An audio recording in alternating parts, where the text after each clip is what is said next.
un rapport sur la police judiciaire fédérale. On y découvre que le personnel a été sondé et interrogé sur la corruption au sein des services.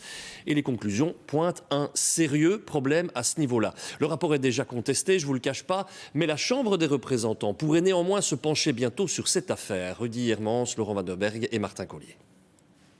Derrière la façade de la police judiciaire fédérale, c'est un rapport qui fait grand bruit. Révélé ce matin dans la presse, il est entièrement consacré à la corruption au sein de l'institution.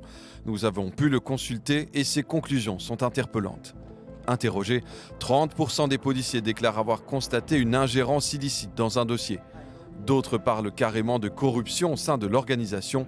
C'est le cas de près d'un policier sur 3. Les pressions viendraient du milieu criminel, mais certains exemples évoquent aussi des tentatives provenant du monde judiciaire ou politique.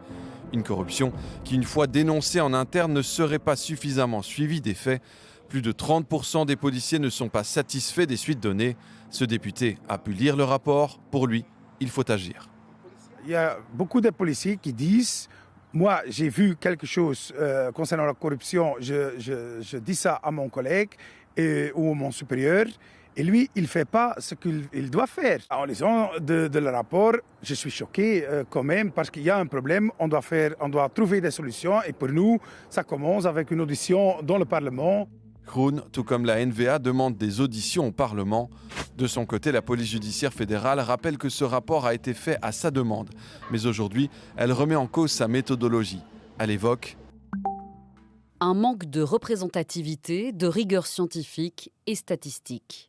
Selon la police, les questions se basent sur des perceptions et non sur des faits.